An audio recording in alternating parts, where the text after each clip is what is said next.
Hello, everyone, and welcome to the Art of Creation show. I am your host, Rebecca Boswell, and we're going to be looking at how choice creates. That choice creates in different possibilities for creating a life and a living that can actually work for you, whatever that is. Today, we are joined by special guest, Karla Johnston-Krase. She is a wellness professional with a plethora of different tools and tricks up her sleeve for assisting those who are interested in deepening their presence and creating a space with self and also family that can work despite all the things that life can bring our way and all the different creations that we may experience over the course of our lifetime. So Karla, thank you so much for joining us today and for bringing all the magic of you and of Discover Your Center to us here at the Art of Creation show. Yay, thanks for having me. This is really fun to be here, Rebecca. Awesome. Well, let's start right off. Our topic today is falling together with family. And so I know that where you really play a lot and where you really have a lot of fun is in this space of presence, of body, of going beyond judgment, going beyond the limitations of separation, and also parenting, playing, and finding what works for you, your husband, and your children on your farmette. You have a farmette. I love that you call it a farmette, a small farm in Durham, North Carolina. You've had a lot of things that have shown up and that have been created in your life that that some people might look at and say, "Wow, that's a lot of stuff," and yet you're here smiling, you're here present, you're here just bubbling with all the joy that is you. What can you share with us today about what you know about falling together with family, even when it might seem like things are falling apart? Yeah. Well, we have a lot going on in our life, but I think we all do. And it's been interesting in the last year and a half or two. My mom was diagnosed with Alzheimer's and my husband was diagnosed with stage 4 lung cancer. And I am considered what's called a trauma-informed parent, as a parent through adoption as well as birth. And it feels like there's been these, I call them life-disrupting events. And they're always happening. And I think how much significance we give them really can be a choice. And that's not something that was always true for me.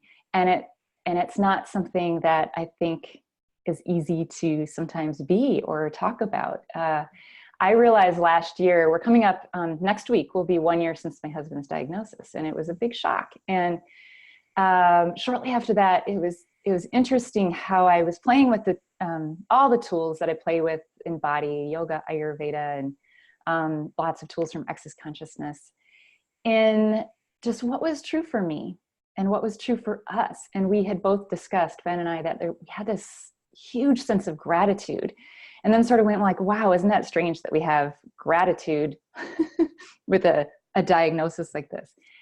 And the more we went in the world in the next couple of weeks, everybody around us seemed to, have this heavy, sad look, and I'm so sorry, and this must be so hard for you, and all the things that they would say. And I kept thinking, okay, expand and be me, like what's true for me. And how can I be aware of what's mine and what's not? Yeah. And let people be whatever they need to be in this, because sometimes cancer can bring up a lot for people. Yeah. And it wasn't until I ran into a friend, I was starting to feel heavier in my world. Yeah. And I went out, my laptop crashed at the same time, and I was at the Apple store And I bumped into a colleague and a friend who hadn't heard this news. And she said, wow, how have you been? I started telling her, and she looked at me and she went, Karla, oh my gosh, you're so strong and you look so great. And I thought every molecule in my body just like expanded and went, yes, that is what's true for me. And she gave me the invitation, the space. Not that I had to have that from someone, but I wasn't really finding it anywhere else in my world. Yeah. And I just that was such a pivotal point for me. Even all the tools that I've been playing with up until that point, it opened up so much more for how do I be that in my own life and in my world? And then how do I even be that for kids? When things feel like they're falling apart, what if they're really coming together? If we're willing to look at it, it doesn't mean that it's easy. And it never means cancer over here is not easy by any means. And it's a presence in our life every day, but every day we get to choose how are we going to interact with it? How are we going to be with it? Is it going to dominate our world? Or are we still going to go out into the world and choose what's light and choose what lights us up? And each one of us in our family is doing that in our own way. And the more that Ben and I do it and step into it, you can see how it gives permission for our kids. We have 3 kids to do the same, and others too. And whether they choose that or not, I'm not responsible. But so to be that likeness. And often people will say, how do you do that? You seem like you guys are doing so well, as though that's a surprise, as though it's impossible. Yeah. Well, that's wrong, right? You're supposed to be in the trauma and drama and I mean, it's the end of the world, doom and gloom, because you have no control and it's just awful and blah. So, I mean, right. How heavy is that? Because it's so I'm just going to sit here and wait for what? Right. Okay. What if we all just went out and lived the world in our lives? Today could be the last day. What am I going to do? What am I going to choose? How do I want to live? What do I want to eat? What do I want to wear? Who do I want to be with? And we'll talk a lot about that. Right. But how many of us actually live that way? And do we really need a reminder of a heavy diagnosis? Right. Or something that feels life-threatening. Yeah. What if we just made the choice to do that? Yeah. Invited others to do the same.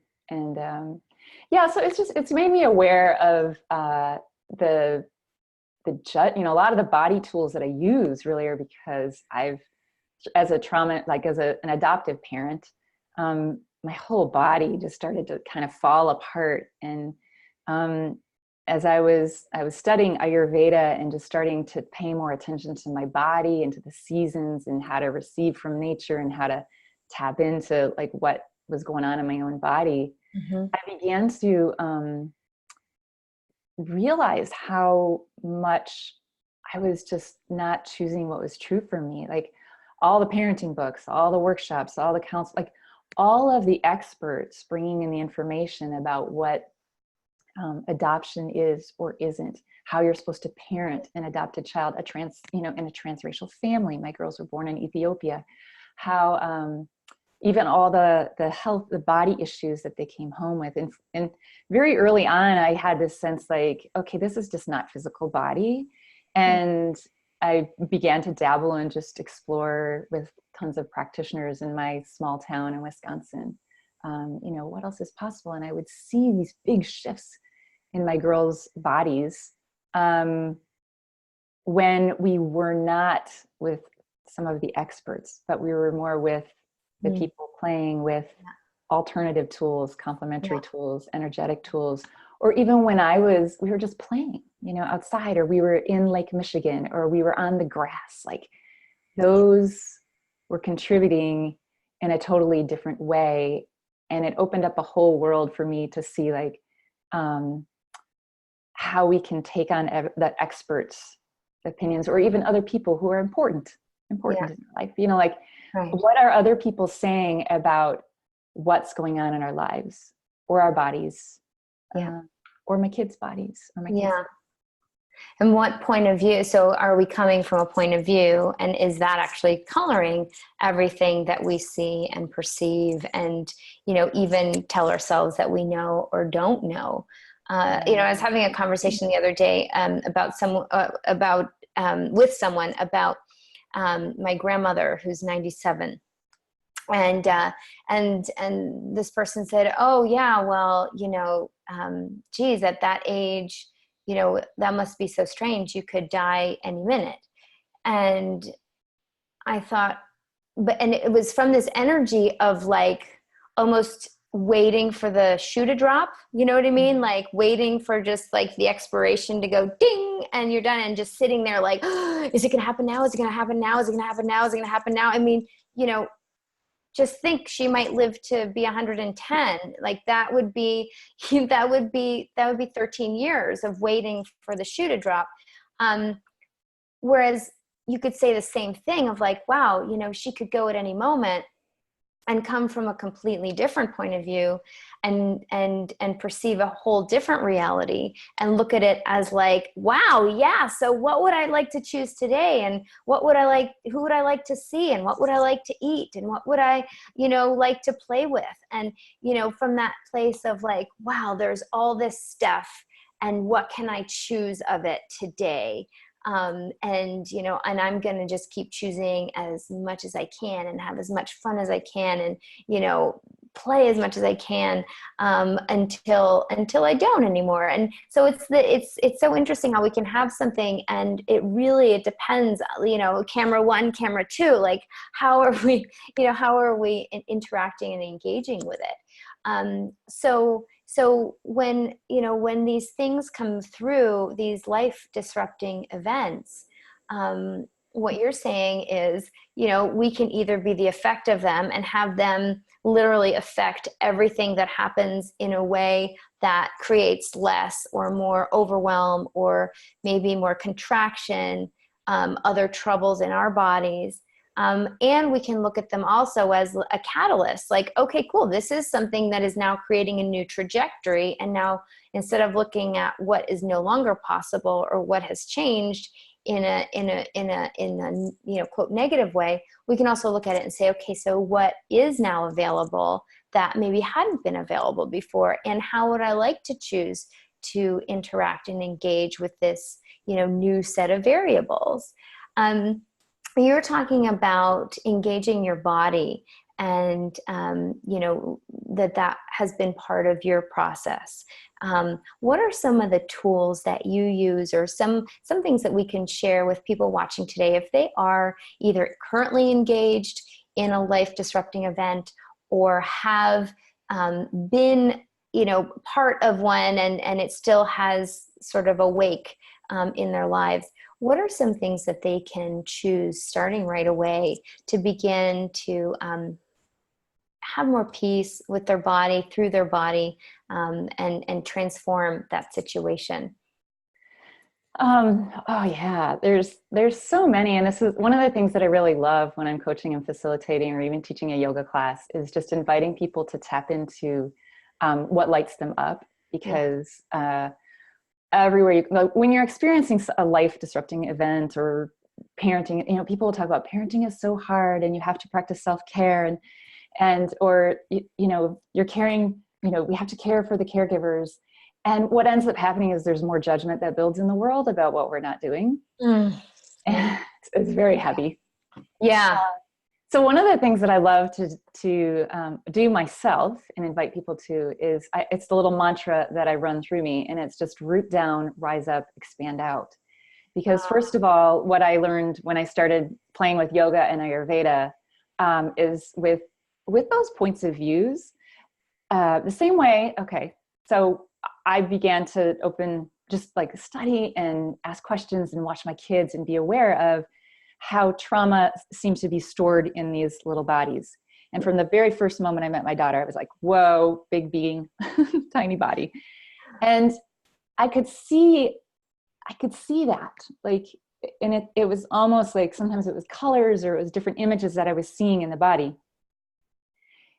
And what if, we can actually come to be present with the body because what's happening is all those projections and judgments kind of just wiggle in there, and then we get smaller, especially when they're projected from the outside world, like that cancer is going to be hard, or Alzheimer's is going to be hard, or trauma for children is going to be hard.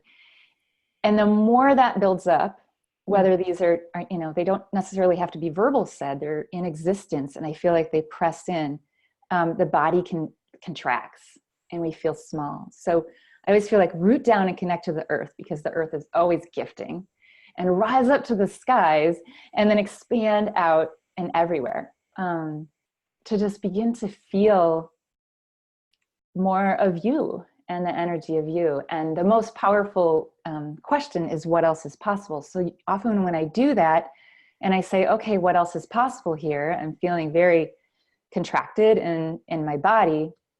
Something pops, and it doesn't always have to make sense. It can be, oh, I'm tired. Would my body like to rest? And it's just more questions, more questions, more questions. Yeah. Not taking the advice of, you need to get so many hours of sleep, or you have to be in bed by a certain time, but noticing, would my body like more sleep? Sometimes it's something warm, because in my own experience, a lot of times when I contract in these life disrupting moments, I tend to feel cold. There's other qualities that when we look to nature, sometimes these qualities line up with different seasons, but I can feel cold, and I can feel tight, and I can feel contracted. So something warm, and sometimes it's warm spices in my kitchen. Sometimes it's one of my favorite tools that I do every day is I take oil. It's an Ayurvedic practice called Abhyanga, self-massage with oil. And I just use that oil on my body before or after my shower or my bath. And I've taught my kids. And it is like a body love experience, where your own healing hands are touching your body. So what does that do? It brings you back to your body, and to check in, and to listen, and to begin to receive the information from the body, which for me then helps dissipate some of the judgments, not just the ones I might have about my body, but all the other ones about the situation coming in, or all the projections. There's just a greater oh, okay, I'm here. It's now. Root down, rise up, expand out. What else can I choose in this moment?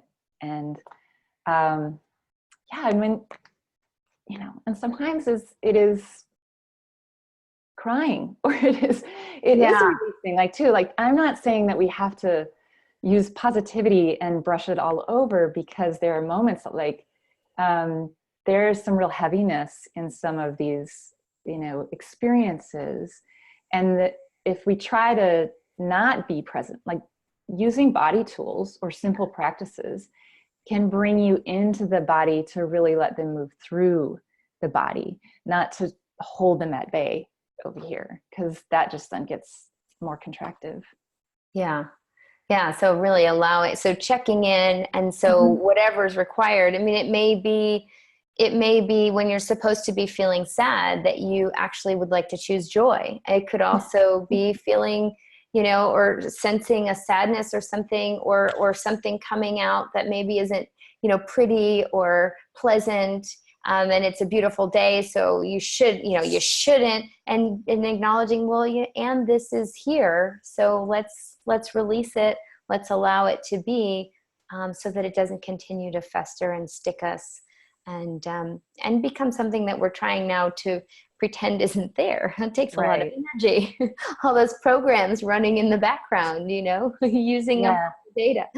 So yeah, it's just for me, a lot of these, when I talk about body tools or self-nurture or self-care, it really is coming to the present moment and connecting with the body and receiving from the body. And my kids gift this to me all the time. One of the, most phenomenal body processes in access consciousness is the bars. And all of my kids have learned. And there was a day, I often talk about in parenting, sometimes we can get to most of my life disrupting moments might feel where I'm in tug of war. And when that happens for me as an adoptive parent, I can feel all these things come up about the projections about what early life trauma does. And then sometimes I'm in this space of judging me and judging her and judging, is this, is this, that? And it's like root down, rise up, expand out. And one day we were in one of those moments, and once I just let down my barrier and asked it, like, I really just felt like, I don't know what to do here, and this feels so heavy to me. And I just was, what can I ask? Like, what can I be right now? And things shifted within about 10 minutes. And my daughter came and actually asked me to run her bars. And she's one of my 3 kids who rarely ever asks me to do that, or at the time wasn't. And I was like, sure. And in that moment of, it was right before bed and it was very late that night, and running her bars, I just had this moment of, in self-development and self-care and spirituality and in family, we talk a lot about creating space. Mm-hmm. And in that moment of running her bars, I thought, this is more about being space. Yes. Like, if I can just drop my barriers and drop all the expectations I have of me or of her, all the projections I have, all the projections that may be coming from anywhere else about what her relationship, our relationship should or shouldn't be, or might be or not be, as, all the dynamics we have, then what else is possible? And it was just the most beautiful space I've ever entered as a parent. And I keep bringing that in. Like, once you experience something like that, it's like, yes, I'll have more of that. Yes. How to be present. Yes. Yeah, we actually, so we had Cordelia Gaffar on last week, and she was, we had some similar overlaps here. We were talking about exactly this. She was talking about the words that she was using was dropping into the heart space, but it's, what I hear you saying is actually pointing at the same thing, the same experience. And she was saying, when we're not sure how to get there or to recall it, just getting, when you are there, really, when you're dropping in, really getting that sense fully of what it is, so that when you are not in it, that you can kind of find your lifeline almost back to it. It might just be really thin and small, but when you can get there, and then from there, get in there, and then woo. And so maybe that's creating it, but like, the act of creating it is not really what it's about. It's like, yes, okay, here it is. And now, now here I am again. Okay, good. Great. I can be the space of me now. I can recall that I am actually just a part of the infinite everything that is all around me. And I forgot, and I got really small, and things got kind of crazy and scary and contracted and maybe not so great. But then I was able to, get there and come back, and oh yeah, okay, here we are. And oh yeah, and my body too. Oh, thank you. Yeah, that's the big thing, like the body. And parenting just in general, like birth or adoption. I work with a lot of parents, and it's interesting that it seems that for many of us, there's something that happens where this separation, and it's not just separation from body, it's separation in relationships and from self. And it's like this little, like we carry something in between, and when we can let that go and be in the, like, really be in the body and receive from the body. And like, I talk to my body and I let it know it's okay. And I listen to that information. And I used to really judge it wrong. Like, the information that would come in, even from yoga, and when I was studying Ayurveda in the beginning, so much cleared up in my body and so much more ease in parenting. But it didn't take long before I even started using some of those tools as a weapon against myself. Yeah. So when it came up, then all of a sudden I would start judging me for not doing what I knew I could be doing to create more ease and be more present. Yeah. And what does that do? It just makes the separation gap even bigger. Yeah. And that's where my kids are a great barometer. Like, if they're feeling like, if I'm looking and I feel like they're a little wonky or their lives are wonky, I know it's time to go, okay, what's going on with me? Because they're usually picking up on something with me. And if I can get out of the judgment of that in and of itself and just be present and nurture, nurture or care for somehow, body, my being, things just start to dissipate around me in their worlds. I love that. Them really being the mirror, right? And it's like, oh, I would be a perfect parent if it wasn't for my children. But it's actually like, oh yeah, where am I actually creating this? And what is actually at play here? What can I really acknowledge? And what part can I actually choose different around, without trying to control over them? But actually, what control can I be of what I'm choosing and what I'm creating? And so it's, it's so interesting when you're talking about running your daughter's bars. And I really got that sense of of communion. And lots of times we say I need to create space. And it actually has an energy of creating a bubble around yourself where you can function safe from everyone and everything else. Whereas again, we can shift it sort of like what we were talking about before with how we look at things, how we perceive them. We can also look at it and say, okay, I'm creating space, meaning I'm creating the possibility to hook back into everything that's infinite. And so when you were in that communion with your daughter, it was really where both of you are tapping into that infinite space together, not just creating a little bubble or a little insulated space, right? So it's like when we're talking about space, you can have space and you can have space. Right? And one of the other things we talked about last week was this thing about me time, right? And you're talking about self-care and how sometimes it seems like there can be this separation. And one of the things we were looking at was how sometimes with me time, it's like I need to create this one little tiny bubble space for me.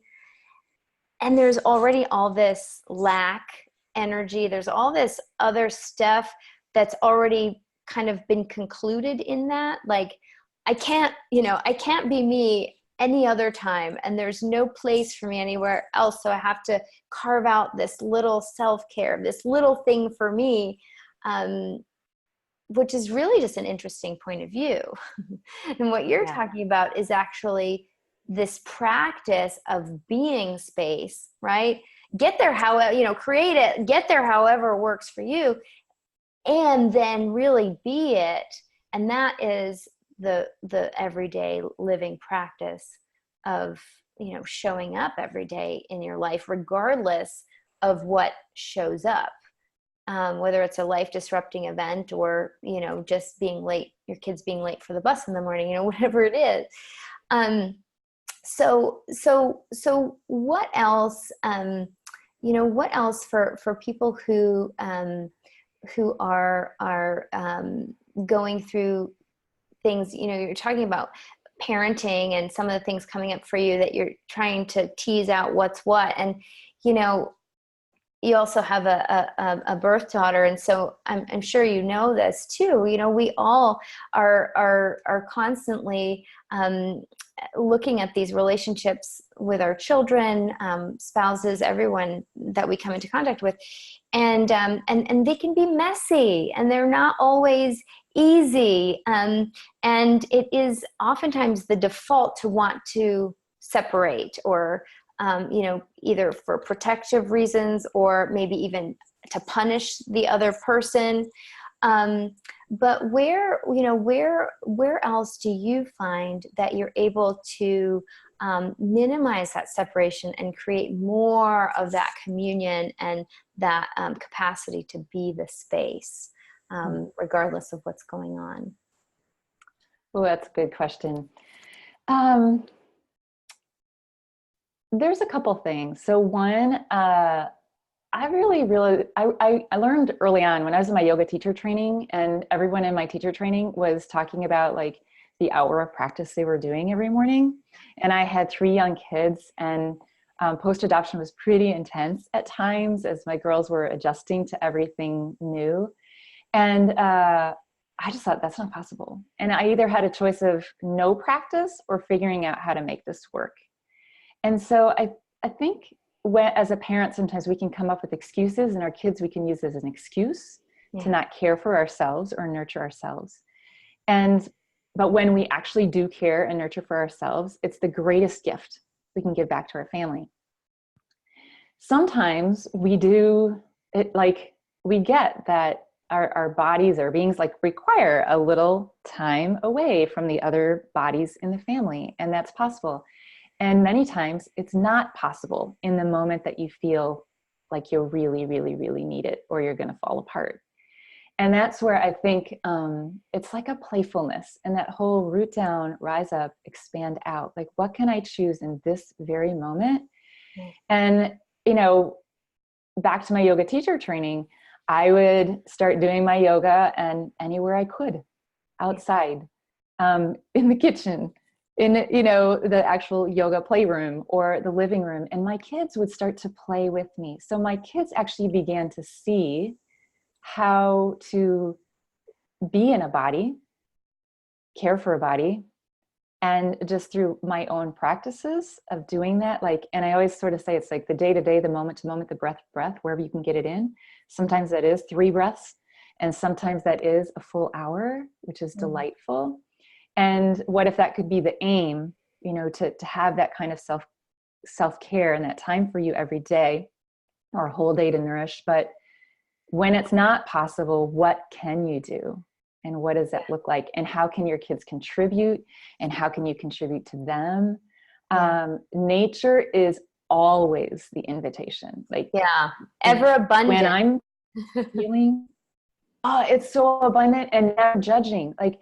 I started to observe my kids in nature, very early on, and just how, and that's when I began some of these questions about all the projections and everything I'd read about trauma and adoption and all that was going on. And yet I went outside and I would watch Marette go down the slide 100 times, and climb trees and run into Lake Michigan and then go, whoa, what just happened? And she experienced water. And I thought, wow, this is joy and this is presence.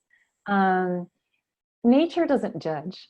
And so it's such a beautiful gift for families. So often if we're feeling like there's a lot of tension in a relationship, I will usually seek opportunities to get us all out, or to get me out at least. And often someone will follow, or and that can happen in so many different ways. And sometimes it's driving and just opening the window, letting it in, right? What is possible? Because we come with all these expectations about how we're supposed to care for ourselves. And then we think we can't because there isn't enough time, or there's too much work, or there's too much in the schedule. But what is possible? What are those little tiny things that sometimes we can do? When my kids were younger, washing hands, and even for me, sometimes if I'm feeling like my world is, I'll just go to the sink and I'll just start washing my hands, or get a drink of water. Simple things, easy things, but they are a choice. And if it's not something you're doing, sometimes I'm the queen of Post-it notes. I'll just put Post-it notes around that will remind me to do that. And now my kids are actually my reminders, right? They'll often notice if things are really contracted, and they find a way to invite me now into that, space of care, or they just remove themselves from the room, need space.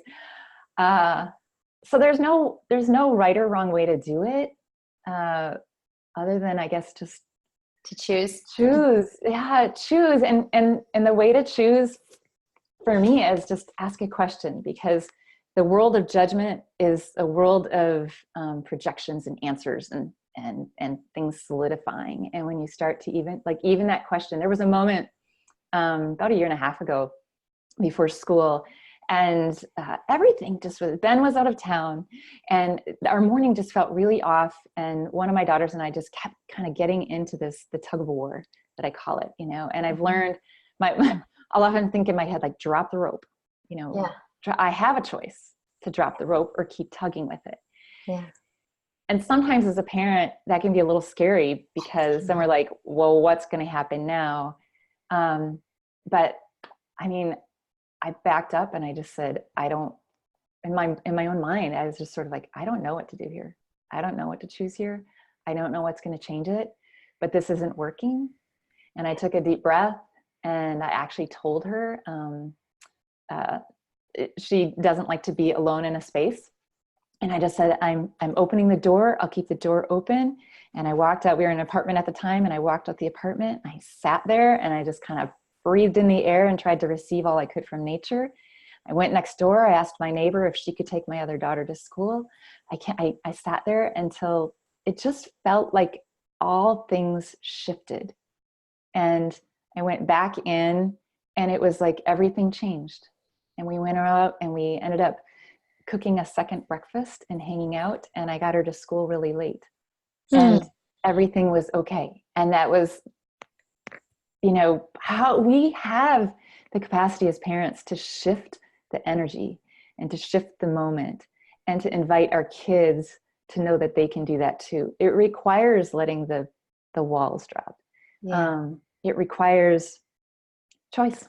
I mean, it really does require choice and question, and then being okay. Like, if what you choose doesn't really create what you had hoped, Yeah. it's easy to start moving into the judgment again, but just go, okay, No, choose again. Choose again. And I think, it's that way in parenting for me. And it's been that way with my mom and her Alzheimer's, like, and just, what can I choose again when I start to feel a certain way that feels contractive, to expand into that, or when I'm in conversations with other people who are sort of we talk with our kids about other people might try to write your story if it's uncomfortable for them. And, but you're the only one who gets to choose what that is, and you get to change it all the time. You talk a lot about story. I love that. Yeah. And that we can change it and rewrite it, and, or cancer, and, that's a day to day. So root down, rise up, expand out, ask a question. Breathe. Nature, and find places of support that bring you life, relationships, nature, people, pets, practices. If there's a tea you like, or something that you look at every day that brings you joy. Those things sound so insignificant sometimes that we can easily overlook them.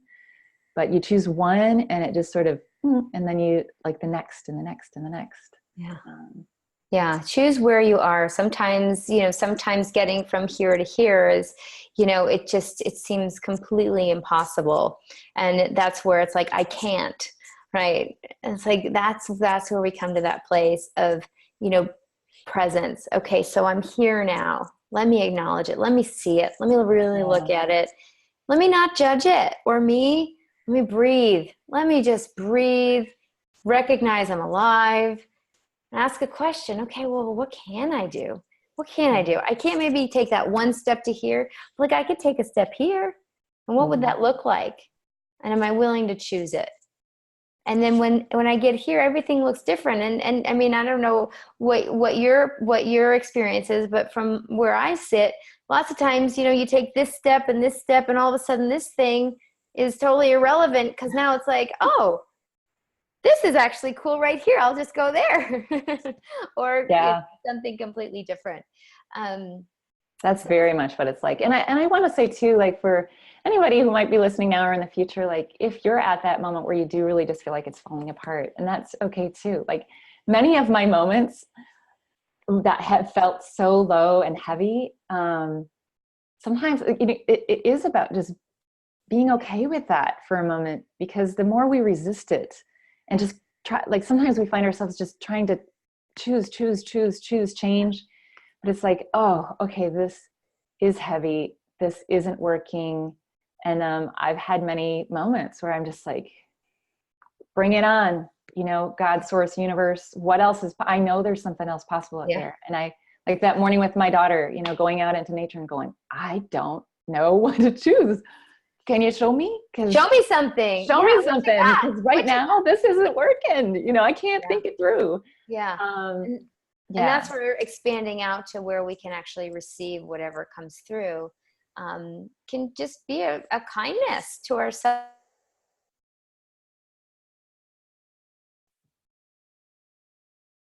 Oh, I lost you for a moment.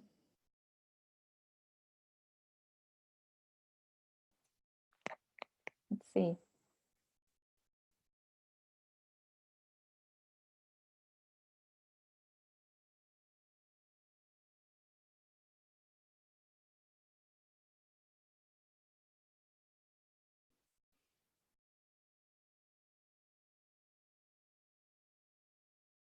Hey.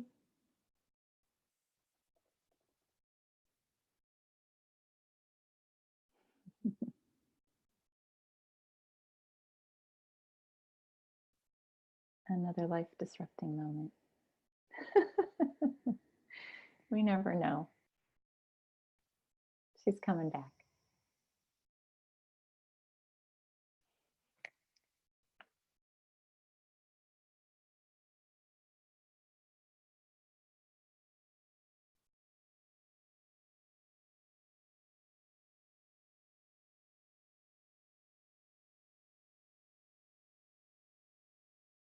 This is another one. Hey.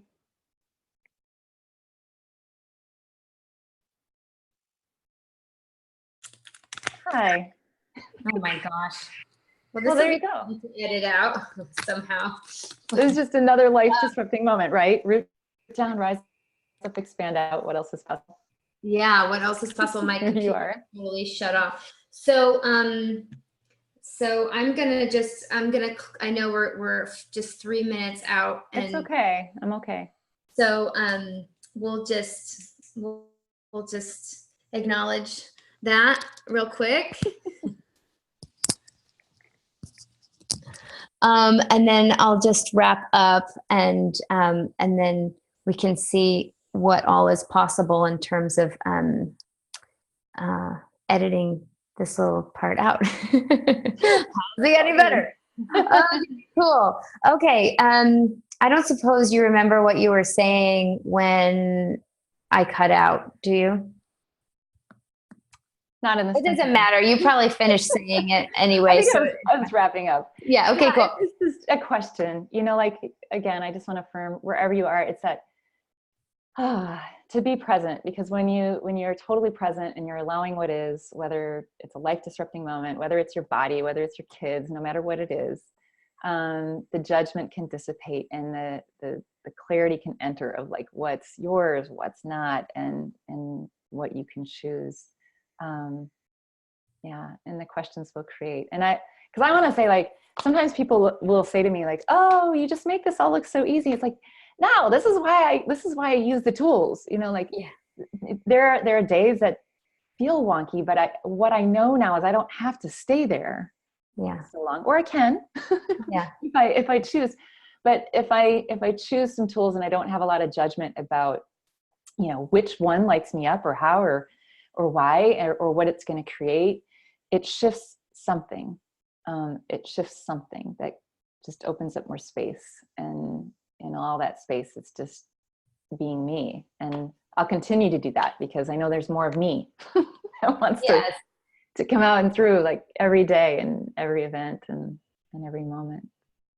Awesome. Well, and the world is blessed to have more and more of you in it. So thank you for that, and for continuing to show up, and for being the invitation. Sometimes we can have ease with things. It doesn't mean that it's easy. And the more that we do exercise that muscle of choice, the more that we can have greater ease with whatever shows up, however it shows up.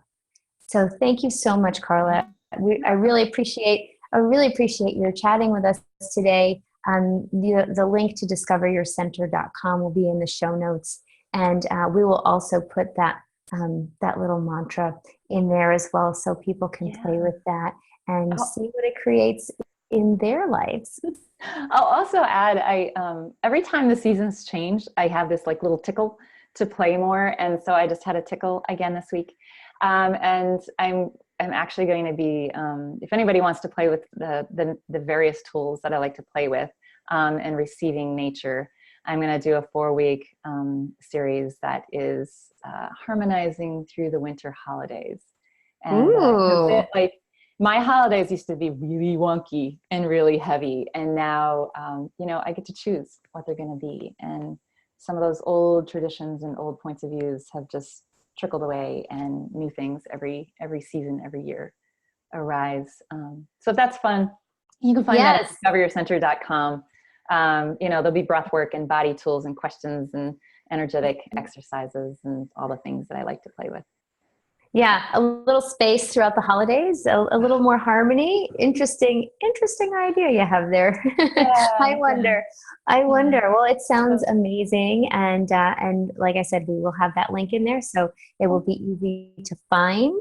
And Karla, thank you so much for joining us. Everyone at home, thank you for joining us as well. Please let us know in the comments whether there's anything else you would like to ask Karla, and we can certainly forward that on to her. If you have any ideas or suggestions for who else you would like to see on the show, any topics you'd love explored, please share that as well. If you love the show, please subscribe on YouTube and like the Art of Creation Show page on Facebook. And we will be back with you again next Friday. And I wonder, between now and then, what will you choose? What will you create? And what will we discover next? Goodbye, everyone.